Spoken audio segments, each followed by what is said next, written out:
Hey everybody, it's the Bobby Moe Show. I'm Chris Shovlin, the play-by-play voice of Robert Morris University football and basketball. And that aside, we are going to have a couple of guests, and we're going to talk about volleyball today. Emma Granger and Alyson Londot will be joining me coming up in just a little bit. Don't forget, you can always find the Bobby Moe Show on the RMU Game Day app. If you haven't downloaded it yet, you need to do it now. It is the main source for all things Colonial. So get to the Apple Store or the Google Play app. All the episodes are housed there anytime. Listen to the RMU Game Day app for the Bobby Moe Show. We're coming back with Emma and Alyson coming up next right here. Want to catch all the action of RMU football and basketball, but your schedule is too busy to commit to games in advance? Have we got a ticket package for you? Our new Flex plan gives you the ultimate flexibility to pick and choose your games and saves you 30% off regular ticket prices. For only $99, you'll receive 12 ticket vouchers you can redeem in any number at the box office on game day. Call the RMU Ticket Hotline at 412-397-4949 or check it out at rmucolonials.com.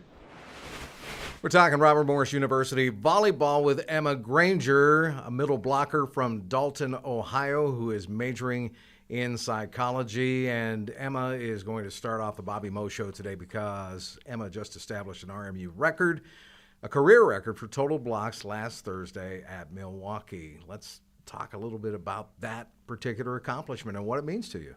Yeah, it means a lot. We do a lot of blocking in practice every day, and I was telling our coach Dale, I was like, if you would have told me my freshman year that I was going to break that record or even come close to it, I would have just laughed because it was not easy my freshman year blocking and against older girls. So it's taken a lot of work, and I'm grateful for my teammates for pushing me to, get to that goal and break that record. It's pretty awesome. 468 career blocks. That breaks the old mark, and you beat that by 5. You have a chance to be the first Robert Morris University student athlete to accumulate 500 career blocks. Do you have your sights set on that right now? Are you thinking about it? No, I don't. I'm not really thinking about it. It'd be pretty cool to do that, but I don't know. I just focus on the game, and that's all I'm going to worry about for now. Sure.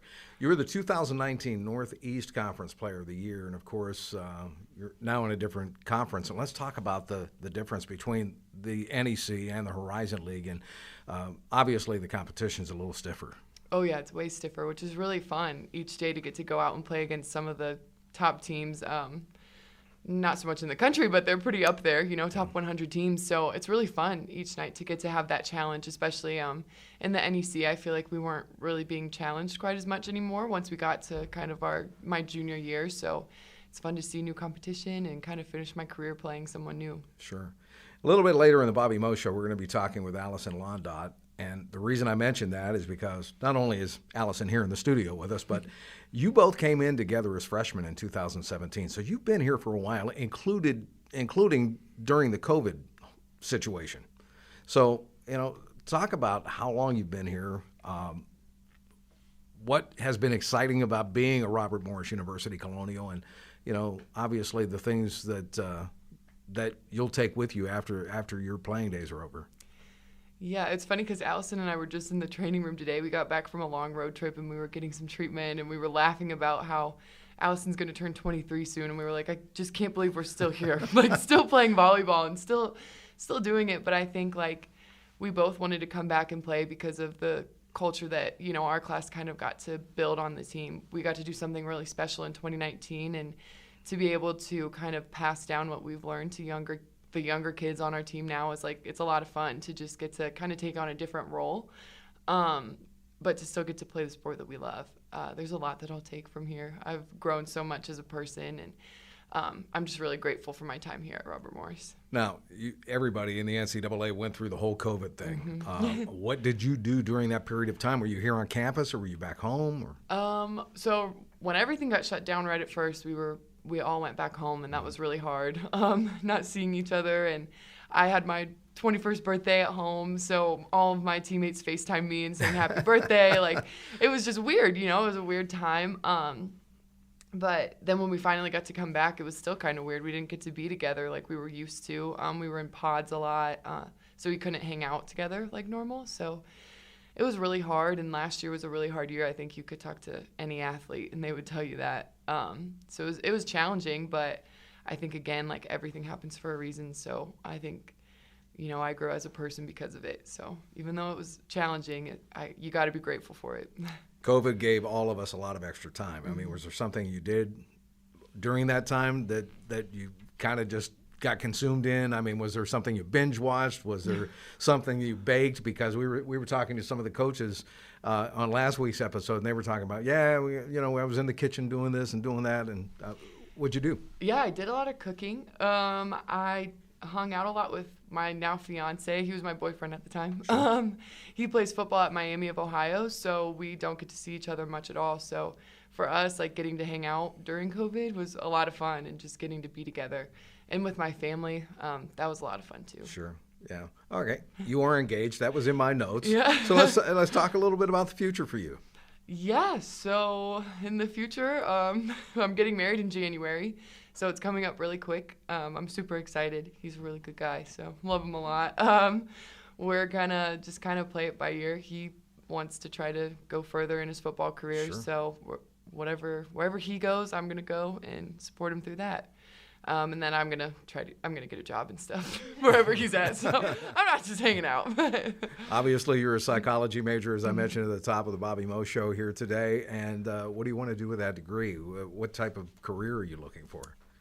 So I haven't fully decided yet. I'm thinking either like school counseling, so working with kids, or on the opposite end of the spectrum, working with elderly people and working Sure. in a nursing home. That's great. So, yeah. That's great. Emma Granger is my guest here on the first segment of the Bobby Moe Show today. You and Alyson had some landmark type of games here. First of all, you played in 3 different facilities during your career: the Charles L. Sewell Center, the North Athletic Complex, and now the UPMC Event Center. What's that been like, adjusting to different buildings, different courts? It's been pretty fun. It was like, you kind of forget that we played back in school because Yeah. it was so long ago. And you played the last game there, right? Yeah, we did. We beat Rutgers in 3, so that was a really fun game to close out Sewell. But it's been fun. It kind of keeps you on your toes, I guess, getting to be in new places. Obviously, like, it's been really cool to get to see, like, the process of being in Sewell, and then now having the event center, which is, like, so beautiful. Not that Sewell wasn't beautiful, Sure. it was its own thing, but the event center is just so nice. So, it's been a lot of fun, and I'm glad I got the opportunity to play in the event center. And finally, you're playing in front of crowds again. That has to help. Oh, so fun. It's so nice to be able to, like, look in the stands and see people and not have a fake noise of fans being there. And especially seeing our parents again. I know that was a lot. That was hard because our parents are kind of our biggest fans, especially because we don't have the largest crowds. So getting to see your parents after each game it's really nice. How long is a trip in for them from Dalton? 2 hours. Yeah. Yeah, so it's not they're bad. close. They're close. All right. Emma Granger here on the Bobby Moe Show. Stay tuned. We're going to talk to Alyson Londot coming up next, and we're going to continue the volleyball theme right here on the Bobby Moe Show. Have you ordered your Perry's Ice Cream Family Fun Pack yet? Enjoy all the excitement of RMU football and men's and women's basketball with delicious Perry's Ice Cream, the official ice cream of the RMU Colonials. Get 4 game day tickets and 4 Perry's Ice Cream treats for $40. For more information and to order your Perry's Family Fun Pack, call the RMU Ticket Hotline at 412-397-4949 or check it out at rmucolonials.com. Welcome back to the Bobby Moe Show. I'm Chris Shovelin, the play-by-play voice of the Robert Morris University Colonials. And as promised, Alyson Londot is with me, a 5'10" outside hitter for the volleyball team here at Robert Morris University. And believe it or not, we have 2 Ohioans on the show here today. You're from Utica, Ohio. Let's talk a little bit about your hometown, what happens in Utica, and how you ended up here at Robert Morris. Yeah, so not much really happens in Utica. It's a very small village. I live out in kind of the country area. I basically live on a farm. So my grandparents are my neighbors, and my aunt and uncle are my other neighbors. So it's a lot of family, really close. But yeah, for how I got here, I traveled an hour to club every day. Yeah. Not every day, but 3 to 4 times a week to get practice in. And that's how I kind of got in touch with Dale and Danny through club coaches, and them contacting me and me contacting them and figuring out where we wanted to go. Sure. I talked to Emma earlier in the show, and she played club volleyball as well. And you were on a club team. You were just mentioning that. Let's talk about that experience and how that led to your collegiate career. Yeah, it's huge. Like, I mean, I've played clubs since I was probably 11 years old, and just kind of gradually got into better clubs as I went on. Even my 17th year, I played against Emma in a scrimmage in our club teams. It was really fun. So, and I've always remembered, like, that big redhead from Maverick. I'm like, she's coming to Robert Morris with me. I'm like, that's awesome. So it was kind of funny just to, like, look back at club and see, like, wow, I played against my teammates. Like, it's awesome. And you've gotten close down through the years. Exactly, yes. So close. You've grown together. Since 2017, you've been here coming in as freshmen, both of you. You've appeared in 97 matches, 334 sets. You own career totals of 736 kills, 475 digs. You're a two-time member of the Horizon League Academic Honor Roll, which is really impressive, and you have a 3.8 cumulative grade point average. How do you balance sports and the books? That's what I want to know. It takes special people. It really does. You just have to literally make time for school. And, like, I'm a very honest person. Yeah. School is not my favorite. I don't enjoy school that much. But while in volleyball, I think it forced me to make school a priority and, like, make my academics a priority. And even with Dale and Danny always pushing me and my teammates pushing me, like, that's how I got through getting in between academics and athletics. Sure. I could tell you a secret. I was not a very good student. And the thing is, I didn't care for class that much either. But the thing is, I knew I had to go do it. And frankly, I'm doing what I learned how to do. Yeah, anyway, exactly. So it all works out in the end. But you're much smarter than me. And so is Emma. She had a 3.77 average last time we checked. Anyway, let's talk a little bit about the future for you. Emma had mentioned earlier that she's engaged. She's getting married. And you're right now assisting in the media relations department here at Robert Morris University. And you're talking about becoming a coach.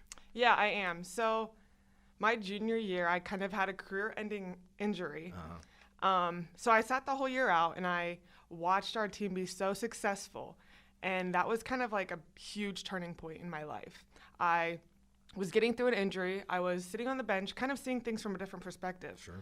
So at that time, I was like, wow, I really enjoy helping people get better. And through that, I was like, this is what I want to do with my life. Like, I love it. I love volleyball. I love helping people. And I was like, this is what I'm going to do. And then just with, like, my academics, I'm going through communications and organizational leadership.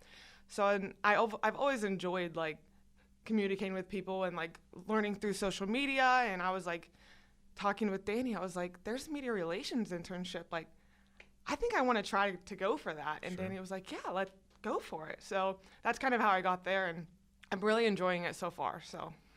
Alyson Londot is my guest in this segment of the Bobby Moe Show. You mentioned you had a season-ending knee injury. Emma, who was on earlier with us, suffered an ankle injury, so you both had a battle back. If you will, Alyson, how tough was it? I mean, tell us how tough it was to battle back from an injury that severe. It is extremely tough. I can't put into words how, like, emotionally, like, hard it is because you have to push yourself every day and make yourself get up and go to rehab. Rehab sucks, but you have to make yourself go to rehab and get better every single day, and really just leaning on your teammates because they're there for you, and, like, family is there for you. Even, like, towards the end of my rehab, it was during COVID. Yeah. And I was like, I had no motivation. I didn't want to go, and I was like, I just want to stay home. Like, I don't want to do anything. I'm so, like, being so lazy. And I was like, no, I'm going to get up, make myself do something, even though, like, a lot of the gyms were closed, a lot of places were closed. Sure. So that was hard, especially during the end of my, like, recovery, because the whole COVID thing, I didn't want to do anything because nobody else had to do anything. So I was like, I don't have to go anywhere. But just pushing myself every single day and be like, I am ready. Like, I want to get ready to play in the fall. Like, that was, like, my main goal is fall comes, I'm going to get ready to go. You got hurt early in the 2019 season, so Yeah, you first lost game. that season. First game figures. Yeah. And then you lose the next season to COVID with the rest of your teammates. Obviously it was tough on everybody. Was there something special you did during COVID besides, continuing your rehab? Yeah, I spent a lot of time with my family. So my younger sister was committing to Ohio State to play volleyball. My older sister was just graduated college from playing volleyball. So we kept up a lot with just playing volleyball and getting reps in because we were all home during COVID. So we really took advantage of that and spent time with family and worked on our volleyball skills and just did what we had to do. And that was fun. Mentioned when Emma was on that you both played in 3 different facilities, the Sewell Center, the North Athletic Complex, and UPMC Event Center. We were talking about her playing in the Sewell Center for the most part, but you guys both opened up the brand new Event Center, and that had to be just a bright, brilliant day for your team. Yeah, it was awesome just to be able to warm up in there and have the big Jumbotron in the middle. I was like, wow, this is beautiful. We got to practice in it several times before playing in it, so it wasn't totally new footing, but it was crazy to be able to see somebody else on the other side of the net and actually be able to play the game. Sure. So you guys made history. We did. You really did. Your team made history. Yep. What's it been like playing for Dale Starr and associate head coach Danny Doherty? Obviously, they're great guys. Mm-hmm. Yeah. Yeah. No, I've loved it. I mean, obviously, I'm here for my 5th year. I don't have to be here, but I'm here, right? Yeah. I love them. They have given me so much. If my car is broken down, I know who to call. I've called Dale and Danny multiple times for random things, nothing to do with volleyball, academics, just life, and they're there. So that's a huge part of our family environment that we have as the volleyball team. Alyson, I want to thank you and both you and Emma for joining me today. Fascinating stuff. Wish you the best of luck the rest of the way. Thank you very much. Parents, sign your kids up for the all-new Romos Kids Club presented by Mike and Tony's Gyros. It's free for all kids 12 and under. Your kids get free admission to all Army football games, select men's and women's basketball games, special game day activities, and a free Mike and Tony's kids meal. Parents also get special ticket pricing for any extra tickets. Register today at rmucolonials.com/Kids Club or call 412-397-4949. Okay, time to get caught up on all the teams here on campus at Robert Morris University. Let's start with women's soccer. Last Thursday, they topped Wright State by a final score of 2-1. Then on Sunday, they tied IUPUI in a defensive struggle. It ended up 0-0. Women's soccer will play at Cleveland State on Saturday at 1 o'clock. You'll be able to catch that on ESPN+. And then they play Wednesday against the Penguins of YSU, Youngstown State, coming here to Robert Morris. It'll be a home match at 2 o'clock p.m. As far as volleyball, again, we talked to Alyson and Emma a little bit earlier. They lost all 3 of their matches on the road this past weekend at Milwaukee, Green Bay, and at UIC. They'll try to rebound when they play Saturday at 2 o'clock p.m. at Oakland, and then they stay on the road on Sunday at 2 p.m. at Cleveland State. Football, we were down at North Alabama. The Colonials fell early in the ball game, tried to come back, but fell a little bit short. They lost to the Lions at North Alabama by a final tally of 42-31. This coming weekend, the Colonials will be on the road again at Gardner Webb in Boiling Springs, North Carolina. It's a 1:30 kickoff. You'll be able to see the game on ESPN+. And if you're out and about and can't get near a screen, you can always listen in live on the RMU Game Day app. I'll have the pregame show starting at 1:15 this Saturday. Men's soccer's enjoyed a week off. They'll be at Detroit Mercy on Saturday at 7 p.m. Men's golf is in action this weekend at the Towson Fall Invitational, and rowing has a meet on Saturday as well. Don't forget, coming up here on campus, it'll be madness. Can't wait to meet the men's and women's basketball teams here at Robert Morris University. That will be at the UPMC Event Center on October 28th. Doors open at 7:30, And the tip to meet the Colonials. Both men's and women's teams will start at 8 o'clock. And Trunk or Treat is coming to Robert Morris University. That'll be October 30th, right before the RMU football game versus Hampton. We hope to see you at as many of these games and matches as you can make it to. Once again, I'm Chris Shovlin here on the Bobby Moe Show. Thanks so much for tuning in. And don't forget, download that RMU Game Day app, your main source for all things Colonial, today.